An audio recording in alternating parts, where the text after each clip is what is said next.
नमाज पढ़नी आवश्यक है, आप शिफ्ट में पढ़िए, हम उसको रोकेंगे नहीं, लेकिन सड़क पर नहीं। प्यार से मानेंगे ठीक बात है, नहीं मानेंगे तो दूसरा तरीका अपनाएंगे। योगी जी ने जिस अंदाज में कहा है वो अंदाज थोड़ा सा मुझे भी अच्छा नहीं लगा।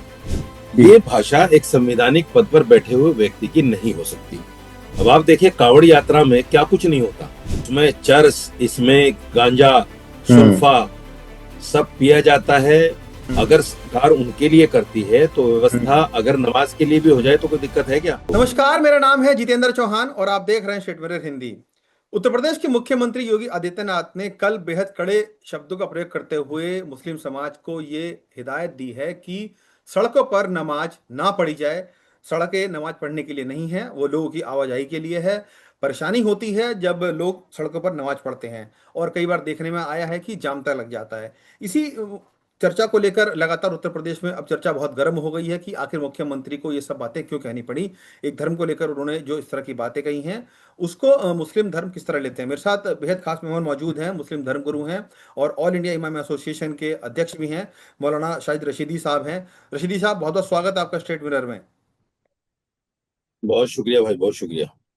रशीदी साहब, मुख्यमंत्री आदित्यनाथ जी ने कल एक सभा में बोला है कि जो नमाज है वो नमाज स्थान पर पढ़ी जानी चाहिए, सड़कों पर नहीं पढ़ी जानी चाहिए। सड़कें आवाजाही के लिए हैं, लोगों की सुविधा के लिए बनी हुई हैं। और हमने देखा है कि चूंकि बहुतायत में हमारे देश में जो मुस्लिम समाज के लोग हैं वो रहते हैं और सड़कों पर नमाज पढ़ते भी हैं।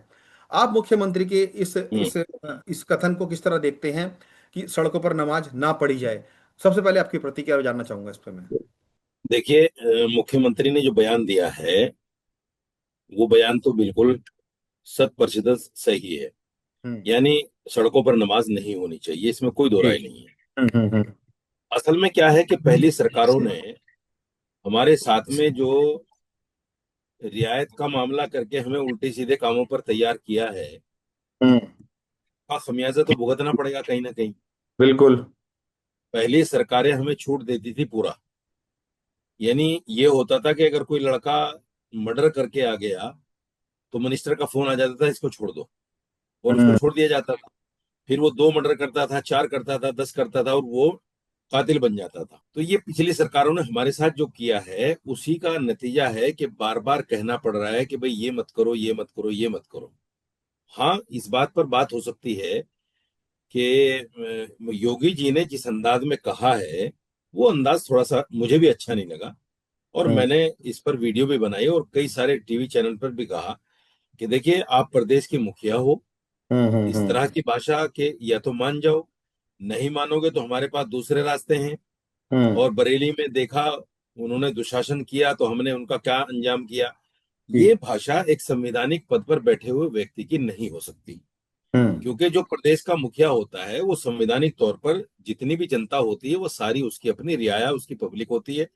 और सबके साथ अच्छा व्यवहार करना, अच्छी भाषा में बात करना, ये हम्म। उसका दायित्व होता है संवैधानिक रूप से। और हम्म। संविधान संविधान की जब आदमी शपथ लेता है मुख्यमंत्री बनते हुए, तो उसमें कहता भी है कि मैं धर्मनिरपेक्ष रहूंगा, किसी के साथ पक्षपात नहीं करूंगा, भेदभाव नहीं करूंगा। तो ये जो सारी बातें हैं उनको भी ख्याल में रखना चाहिए। हमने दो टोक कहा है कि हम्म। भाई ये भाषा हमें अच्छी नहीं लगी। जी, लेकिन जो दूसरी कथन बात, है उनका उसका समर्थन कर रहे हैं आप कि सड़कों पर नमाज नहीं होनी चाहिए। हाँ, नमाज नमाज नहीं होनी चाहिए। असल में क्या है, देखिए, नमाज के कुछ कायदे कानून है। जी बिल्कुल। और नमाज का जो सबसे पहला कायदा कानून है वो ये है कि जगह पाक होनी चाहिए। हम्म।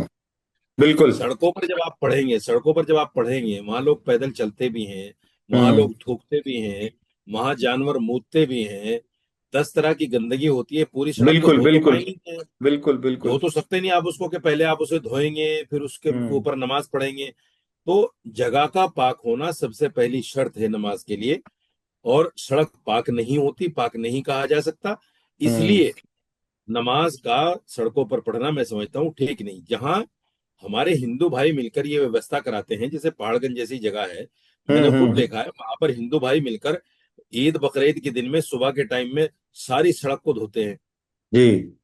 और फिर नमाज होती है उस पे। तो हम्म। जहां ऐसी व्यवस्था हिंदू भाइयों के साथ मिलकर हो रही है और उनकी खुशी के साथ हो रही है तो कर लिया जाए, कोई हर्ज नहीं। नहीं तो नमाज का 2 बार पढ़ना भी उसका एक हमारे पास विकल्प है। कि ईद की नमाज को 2 बार कर सकते हैं, 3 बार कर सकते हैं, किस्तों में कर जी। सकते हैं उसको, तो उस पर कर लिया जाए, हम्म। कोई ऐतराज नहीं है। हमें जी। बचना चाहिए और जितने भी हम्म। नियम कानून है उन तमाम उनको का हमें मानना पालन चाहिए। करना चाहिए। लेकिन यशी जी, मैं आपसे जानना चाहूंगा कि जो मुख्यमंत्री ने, आप भी इस बात को कह रहे हैं कि एक जो शब्दावली थी और जो जिस कड़े लिहाजे में उन्होंने बोला है वो सही नहीं लगा है, लेकिन जिस तरीके से उन्होंने बोला है कि सड़कें लोगों की आवाजाही के लिए हैं, तमाशा करने के लिए नहीं है, उन्होंने ये जो बात बोली है, क्योंकि उनका कहना है कि अक्सर देखने में भी आया है, कई बार आप भी इस चीज को मानेंगे कि हाँ, कई बार जब लोग नमाज पढ़ते हैं सड़क पर, और आप खुद भी कह रहे हैं कि पाक जगह नहीं होती है, तो एक तरीके से तमाशा ही होता है, वो दिखावे के लिए भले ही आप नमाज पढ़ रहे हो, लेकिन वो जो उसका एक पुण्य होता है, उसका जो एक शवाब उसको मिलना चाहिए, वो शायद नहीं मिलता होगा। और यही कारण है कि योगी आदित्यनाथ में, क्योंकि वो खुद भी संत हैं, जानते हैं कि इबादत की, पूजा करने का क्या महत्व होता है, किस तरीके से की जानी चाहिए, क्योंकि नमाज एक बहुत पाक चीज है। शायद इसीलिए उन्होंने ये बोला है कि तमाशा सड़कों पर नहीं करना चाहिए, इबादत जो गाह है वहां जाकर करना चाहिए। नहीं, देखिए, तमाशा जैसा शब्द भी इस्तेमाल नहीं करना चाहिए। हम्म। इबादत के लिए, किसी की पूजा के लिए, किसी आस्था के लिए भले ही कोई आदमी दिखावा कर रहा है। अब आप देखिए, कावड़ यात्रा में क्या कुछ नहीं होता। हम्म। उसमें चरस, इसमें गांजा, हम्म। सुल्फा सब पिया जाता है, पिलाया जाता है, बेचा जाता है, खरीदा जाता है, सब कुछ हम्म। होता है। और सड़कों पर जो हाईवे होते हैं वो जाम भी होते हैं, हम्म। ये भी आपको पता है। लेकिन उसकी पूरी पिछले व्यवस्था साल, की जाती है, उसको पूरी व्यवस्था सुनिए की सुनिए, जाती है, हाँ सरकार नहीं, के मैं द्वारा बता रहा हूँ, पूरी सुनिए व्यवस्था की जाती है। सुनिए, मैं जो बताना चाह रहा हूँ सुनिए। जी जी जी। पिछले साल आपने देखा होगा, एक तस्वीर आई थी कि एक एम्बुलेंस फंस गई हम्म। और कई घंटों तक वो निकल नहीं पाई, हम्म। और ये हुआ कि मरीज जो उसमें था वो दम तोड़ गया। हम्म। तो व्यवस्था, देखिए, व्यवस्था जो है नाकाम हो जाती है, क्योंकि इन कामों में, इस तरह के कार्यों में हम्म। आमतौर से वो लोग जाते हैं जिनको व्यवस्था पता ही नहीं होता कि व्यवस्था है क्या। हम्म। उन व्यवस्थाओं पर, उन बातों पर उनको जानकारी होती ही नहीं और वो उन पर मानते ही नहीं। दूसरी हम्म। बात ये कि देखिए, पिछले साल ढाबे तोड़ने तक की वीडियो सामने आई। एक हिंदू लड़की का ढाबा तोड़ दिया, 100 कावड़ियों ने खाना खाया। जब उन्होंने उसने पैसा मांगा तो उन्होंने गाली गलौज की उसके साथ और ढाबा तोड़ दिया लेकिन पूरा। मौलाना साहब, उस पे यह तोड़ तर्क दिया। ये रहता है, जो सही बात है, नुकसान किसी का नहीं करना चाहिए, वो सही बात है, कानून के दायरे में रहकर काम करना चाहिए, लेकिन आप जो कांवड़ यात्रा का जिक्र कर रहे हैं, वो साल में एक बार होती है। नमाज हर रोज अता की जाती है, शुक्रवार को जुमे की नमाज होती है, बड़ी तादाद में लोग आते हैं, ये चूंकि डेली रूटीन का हिस्सा बन जाती है। कांवड़ की आप बात कर रहे हैं, कांवड़िया 10 दिन के लिए आते हैं, लेकिन सरकार उसको व्यवस्थित करने का प्रयास करती है। खैर, वो एक मुद्दा अलग हो सकता है बहस का। लेकिन हम जो भी चर्चा कर रहे हैं, उत्तर प्रदेश के मुख्यमंत्री योगी आदित्यनाथ को लेकर कर रहे हैं, जो नहीं, इस उन्होंने पर मैं बातें आपको कही। एक बात बता दूं, मुझे जी 30 सेकंड दीजिए। जी। देखिए, जुम्मे की नमाज का मुश्किल से 15-20 मिनट का टाइम, हम्म। 15 से 20 मिनट। हम्म। ईद की नमाज का 15 से 20 मिनट का टाइम। हम्म। अगर आपको इसको पूरे साल का काउंट करें हम्म। तो जो 10 दिन कावड़ यात्रा निकलती है, 10 दिन होते हैं कावड़ यात्रा के, हम्म। वो टाइम पूरा नहीं हो पाता। हम्म। मुश्किल से एक दिन का टाइम लगेगा हमारा। अगर पूरे हम्म। साल का भी हम काउंट करें, 15-15, 20-20 मिनट, तो मुश्किल से एक दिन लगेगा। और कांवड़ यात्रा पूरी 10 दिन होती है। हम्म। 10 दिन लेकिन तक लोगों उसको को वेट करना उसको पड़ता है। मौलाना साहब, उससे जोड़ना मुझे लगता नहीं कि वो सही भी रहेगा, क्योंकि देखिए, कांवड़ नहीं, यात्रा बात एक जोड़ने यात्रा है। नहीं नहीं नहीं, कांवड़ यात्रा एक बात यात्रा जोड़ने, है, और उसको सुनो सुनो, सरकार सुनिश्चित करने का प्रयास करती है, लेकिन हाँ, कुछ हुड़दंगी बात होते हैं, कुछ हुड़दंगी बात होते जोड़ने हैं की जो नहीं है। व्यवस्था को खराब करते हैं, मैं मानता हूँ इस बात को, लेकिन जितेंद्र भाई, बात जोड़ने की नहीं है। बात हम्म। ये है कि व्यवस्था हम्म। अगर सरकार उनके लिए करती है तो व्यवस्था हम्म। अगर नमाज के लिए भी हो जाए तो कोई दिक्कत है क्या? हम्म। व्यवस्था नमाज के लिए भी हो सकती है। आप एक सजेशन सवाल ये दीजिए, भी है क्या कि, व्यवस्था हो सकती है, मैं आपसे जानना चाहूंगा। एक आप सवाल ये भी बताइए, है, मस्जिदों के अलावा देखिए, क्या व्यवस्था हो सकती है, क्योंकि आपने खुद बोला कि पाक जगह पर होनी चाहिए, तो वो पाक नहीं, जगह तो व्यवस्था मस्जिद ही है ना। व्यवस्था ये हो सकती है जी। कि अगर कहीं ऐसी स्थिति पैदा हो जाए कि भाई हम्म। लोग बहुत सारे इकट्ठे हो जाएं, तो हम्म। दो दो बातें हैं। या तो वो लोग पहले ही परमिशन ले लें हम्म। शासन से, शासन जी। प्रशासन से। हम्म। और अगर वो परमिशन नहीं लेते हैं और बिना परमिशन के भी ऐसा हो जाए, तो फिर शासन प्रशासन को सहयोग करना चाहिए, हम्म। जैसे कांवड़ यात्रा में सहयोग होता है बिल्कुल कि बिल्कुल चलो भाई। बिल्कुल। अच्छा, पहले सहयोग करता था प्रशासन, ये हम्म। अलग बात है कि गलत है, मैं इसको गलत मानता हूं। मैंने पहले हम्म। भी कहा और अब भी कह रहा हूं कि ये हम्म। आदत नहीं पड़नी चाहिए और मुस्तकिल ये काम नहीं होना चाहिए। इत्तेफाक ये कभी हम्म। कोई हो जाए तो चलो, कर लिया जाए। लेकिन मौलाना एक साहब, चीज उन्होंने, योगी मान, आदित्यनाथ ने एक बात और बोली है नमाज को लेकर ही, कि जो व्यवस्था की आप बात कर रहे हैं, कि अगर संख्या ज्यादा है तो उसको शिफ्ट में पढ़ लीजिए। भाई एक पाली में कर लीजिए, दो पाली में कर लीजिए, तीन पाली में कर लीजिए, उन्होंने बोला है कि जरूरी है कि एक ही टाइम पर सबको पढ़ा जाए। उसको शिफ्ट भी तो किया जा सकता है ना भाई। नमाज पढ़ना एक इबादत कर रहे हैं आप। उसको अगर व्यवस्था नहीं हो पा रही है सड़कों पर, जरूरी नहीं है पढ़ना, तो उसको शिफ्ट में भी कर सकते हैं। शिफ्ट वाली बात जो उन्होंने कही है, आप क्या वो लगता है कि वो बात हो सकती है कि शिफ्ट में नमाज पढ़ी जा सकती है? मैंने पहले बोला ना आपसे कि हम ईद की नमाज को, हम्म। जुमे की नमाज को 2 शिफ्टों में कर सकते हैं, 3 शिफ्टों में हम्म। कर सकते हैं। और हम्म। हमने कोरोना काल में किया है ये। हम्म। कोरोना काल में ये चीजें हुई हैं, ऐसा कुछ नहीं कि नहीं हुई। हम्म। जब हम्म। कोरोना था तो लोग जो है सड़कों पर नहीं आ सकते थे, बाहर नहीं हो सकते थे, मस्जिद को क्वारंटाइन करके 2-3 मरतबा उसी में किया है। किया गया है। तो ये व्यवस्था, ये विकल्प है, इसमें कोई दो राय नहीं है। कोई राय नहीं, लेकिन बिल्कुल देखिए, बिल्कुल। देखिए एक हम्म। चीज समझिएगा आप, जी जी जितेंद्र जी। जी, आप बहुत अच्छे जर्नलिस्ट हैं और बहुत पुराना का तजर्बा भी है। माँ को अगर माँ माँ कहिएगा तो वो गोद में लेगी, प्यार करेगी। बिल्कुल बिल्कुल। उसी माँ को अगर आप कहोगे कि बाप की बीवी, तो चप्पल निकाल के मारेगी। बिल्कुल। इस तरह की भाषा का क्यों इस्तेमाल कर रहे हो? हम्म। बात है भाषा की, हम्म। बात सही है, लेकिन जिस अंदाज में वो कही गई वो हम्म। अंदाज अच्छा नहीं है। अंदाज अच्छा नहीं था। जिस पर सवाल उठ रहे हैं कि भाई ये अंदाज एक शासक का तो नहीं हो सकता। देखिए वो अंदाज इसलिए था, मैं आपको बता दूं, मैं आपको थोड़ी जानकारी दे दूं उस चीज को लेकर। क्योंकि हमने भी देखा, आप तो चलिए एक इमाम एसोसिएशन के अध्यक्ष हैं और धर्मगुरु भी हैं, चीजों को समझते हैं, लेकिन बहुत सारे लोग ऐसे हैं जिनको ना भड़काया जाता है। आप भी बखूबी इस बात को जानते हैं कि लोगों को भड़काया जाता है, योगी आदित्यनाथ ने क्या बोला है, और उसको लेकर तमाम चर्चाएं भी होंगी। ये कड़ा संदेश उन लोगों के लिए है जो व्यवस्था को मानने को राजी नहीं होते हैं। उनको कहीं ना कहीं समझाना पड़ता है। हमने देखा है, बरेली में देखा है, संभल में देखा है, कई अलग अलग इलाकों में देखा है, जहां पर जबरदस्ती या जानबूझकर व्यवस्था को खराब करने का प्रयास किया जाता है और फिर उनको दंडित किया जाता है। बरेली का उन्होंने जिक्र किया, कुछ लोगों ने व्यवस्था खराब करने का प्रयास किया, उनको दंडित किया गया। क्या आप भी उन व्यवस्था खराब करने वालों को कहेंगे कि हाँ नहीं, जो मुख्यमंत्री कह रहे हैं वो सही है, हमें व्यवस्था को मानना चाहिए, और जो शिफ्ट की बात की जा रही है उसमें पढ़ना चाहिए, ताकि किसी को दिक्कत ना हो, और जो पाक चीजें बनी रहती हैं नमाज को लेकर, वो बनी रहें? देखिए, इस आह्वान से, इस ऐलान से हम्म। मुसलमान को इतनी ज्यादा दिक्कत नहीं है। हम्म। ये तो मैं चीजों को समझता हूं, तो इसलिए जी। मैंने उनकी बिल्कुल भाषा पर सवाल उठाए बिल्कुल। भाषा पर। हम्म। इसका सबसे बड़ा असर जो है, सबसे बड़ा इफेक्ट जो है आया है, वो समाजवादी पार्टी के ऊपर आया है। हम्म। आप देखिए, जितने भी प्रवक्ता टीवी पर बैठ रहे हैं समाजवादी पार्टी के, जी। वो सारे के सारे किन भाषा का इस्तेमाल कर रहे हैं? अरे क्यों नहीं हम्म। कर सकते? अरे कांवड़ यात्रा भी तो निकलती है, फला यात्रा भी तो निकलती है, तो तो वो तो मुसलमानों वोट को बैंक के लिए टारगेट। कर रहे हैं, देखिए अपना, वो तो वोट बैंक के लिए कर रहे हैं अपना, उनको लग रहा है कि हमारा मैं वोट बैंक वही मैं नुकसान हो वही जाएगा। आपको कहना चाहता हूँ, मैं वही आपको कहना चाहता हूँ, जो आपने कहा ना कि भड़काया जाता है लोगों को। तो हम्म। ये समाजवादी और जितनी भी सोकॉल्ड सेकुलर पार्टियां हैं जिनका वोट बैंक है मुसलमान, हम्म। वो पिछले 65 सालों से यूज करते आए हैं मुसलमानों को। हम्म। वो इस तरह की बातों में भड़काते आए हैं।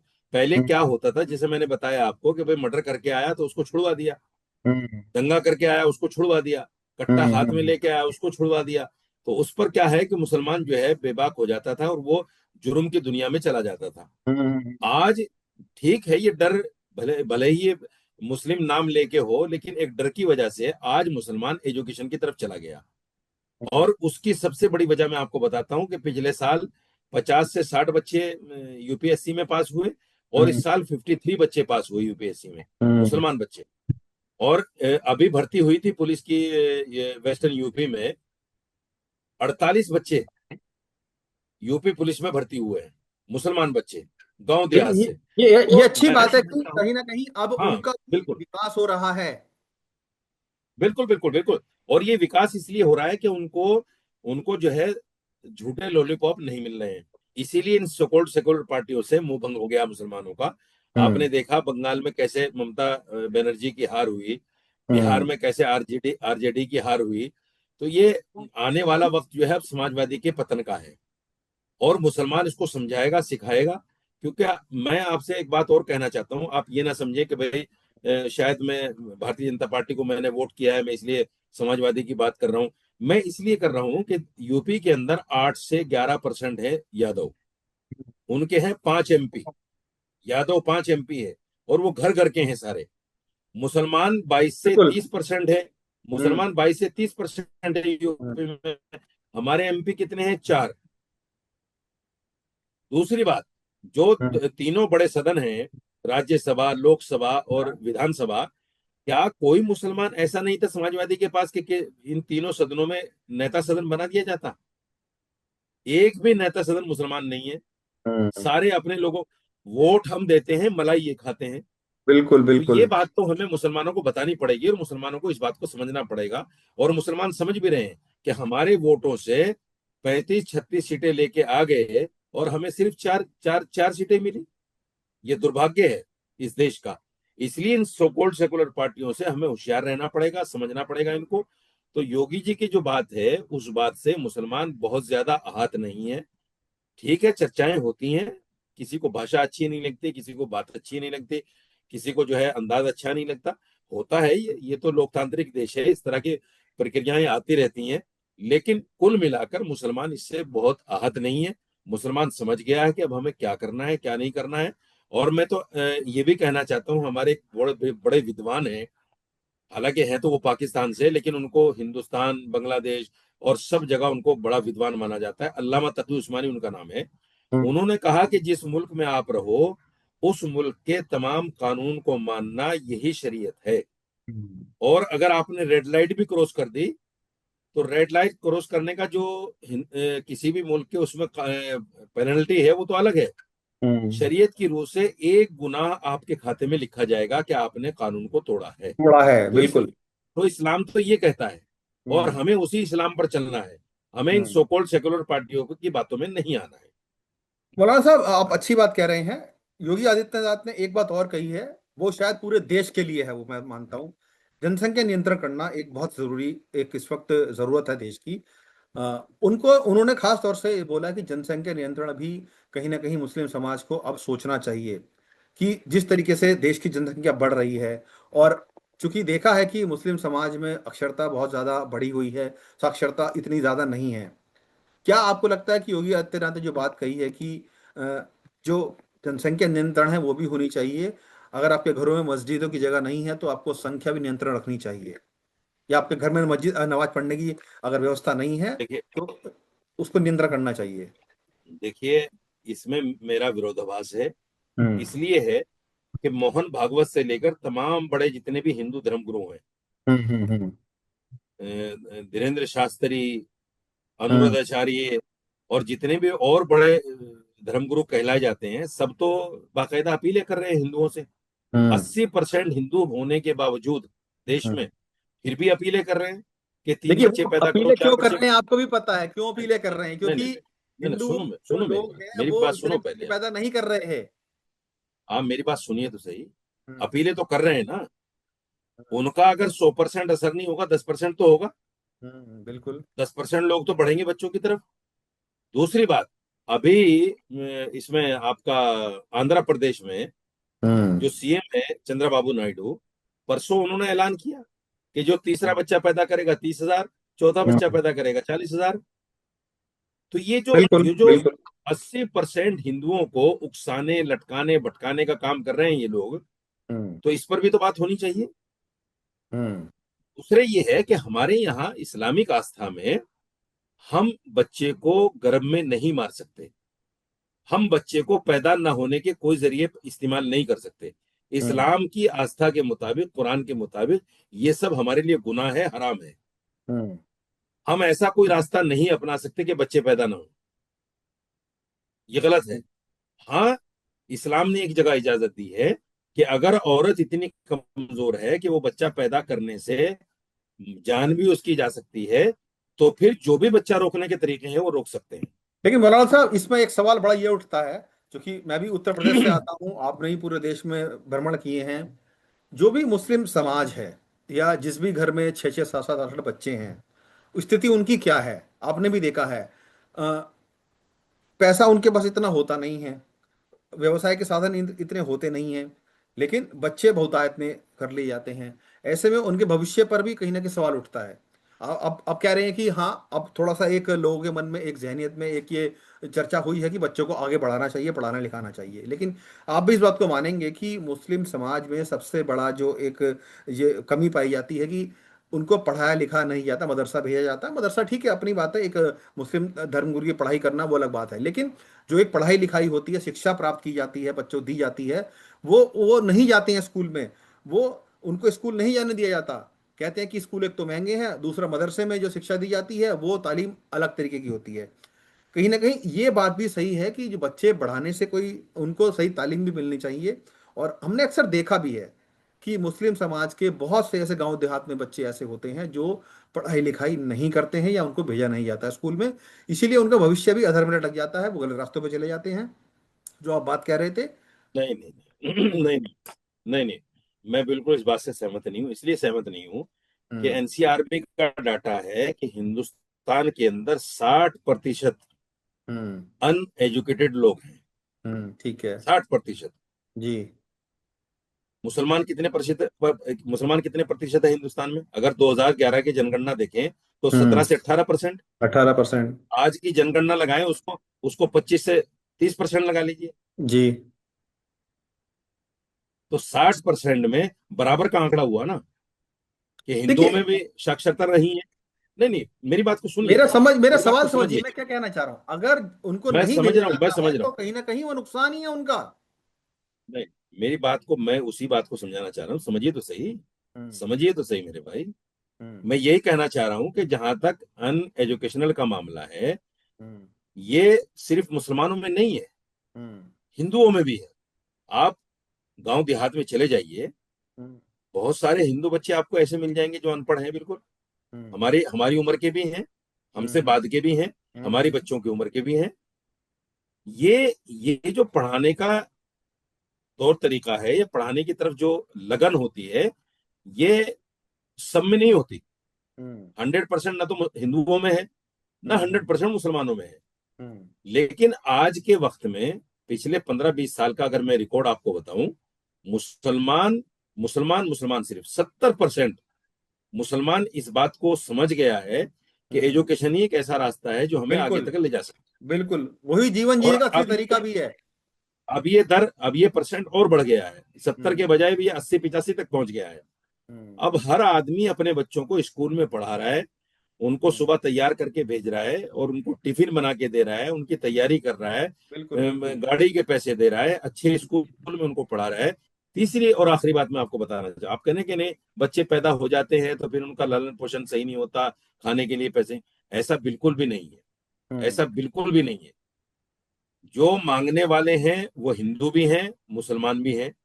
उनका अपना पेशा है, वो बिरादरी होती है, वो बिरादरी जो है वो यही काम करती है, उनका काम यही है। उसमें हिंदू हम्म। मुसलमान से कोई लेना देना नहीं है। दूसरी बात, हम्म।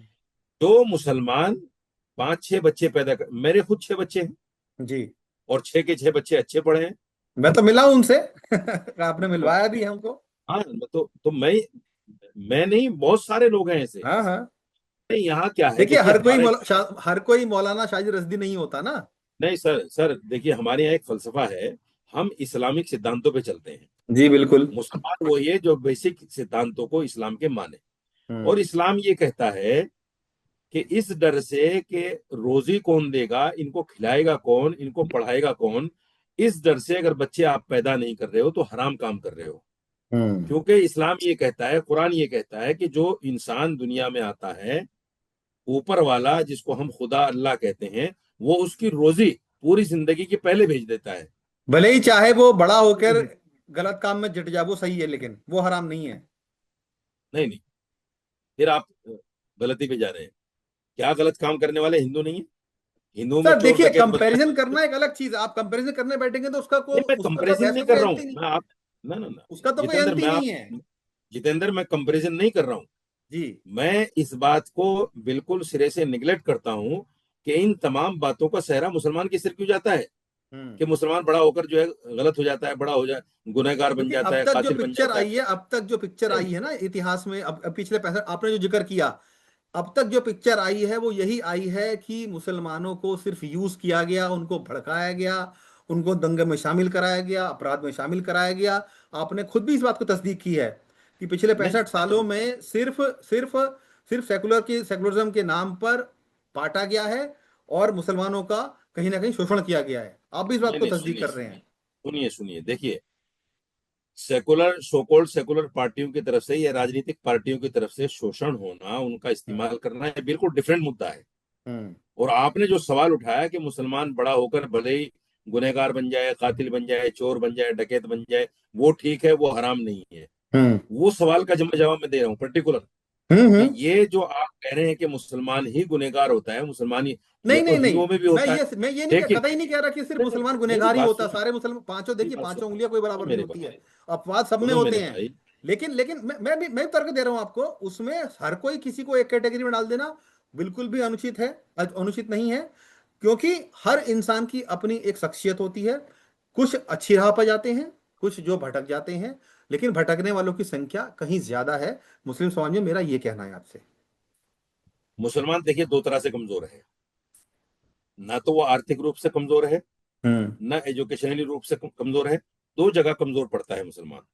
हम्म। एक जगह तो जब राजनीतिक पार्टियां उसको बहकाती हैं जी। और कहीं ना कहीं बीजेपी के सामने लाके खड़ा कर देती हैं कि साहब ये तुम्हारी दुश्मन पार्टी है, हम्म तुम्हारा वोट अधिकार छीन लेगी, तुम्हें पढ़ने नहीं देगी, तुम्हें गुलाम बना के छोड़ देगी, तब हम्म मुसलमान कहीं ना कहीं अटक जाता है, भटक जाता है, इसमें कोई दो राय नहीं, मैं मानता हूँ इस बात को। और हम्म। पिछले 65 सालों में जनसंघ से, भारतीय जनता पार्टी से जिस तरह से इन पार्टियों ने डराया है, तो मुसलमान आज भी डरा हुआ है। हम्म 100% उस डर से नहीं निकला मुसलमान। हम्म। दूसरी बात, लेकिन अब निकल रहा है धीरे धीरे, आप ये मानते हैं? निकल रहा है, हाँ बिल्कुल निकल रहा है। एक और गंभीर बात मैं आपको बताता हूँ। जी। इस्लामिक सिद्धांत जो है, उनका सबसे बेसिक फंडा ये है, देखिए नमाज पढ़ना, रोजा रखना, अच्छे काम, ये अलग, बिल्कुल अलग है। हम्म लेकिन एक बेसिक फंडा जो है वो ये है कि तुम अपने पड़ोसियों के साथ, अपने दूसरे लोगों के साथ अपना जो बर्ताव है, अपनी जो शख्सियत है, अपना जो हम्म। किरदार है, वो अच्छा पेश करो। अच्छा पेश और करो, बिल्कुल। मोहम्मद साहब ने ये कहा कि वो मुसलमान नहीं हो सकता जिसका पड़ोसी भूखा हो और वो पेट भर खाए। हम्म।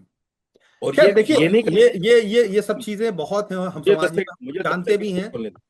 जी जी सर जी। 10 सेकंड बोलने दीजिए। हाँ हाँ, बिल्कुल, और बोलिए बोलिए। उसमें उसमें ये नहीं कहा कि वो पड़ोसी हिंदू हो हम्म या मुसलमान हो, कोई भी पड़ोसी हो। एक मोहम्मद साहब ने यह भी कहा कि वो मुसलमान नहीं हो सकता जिसकी जबान से या हाथ पैर से किसी को तकलीफ पहुंचे।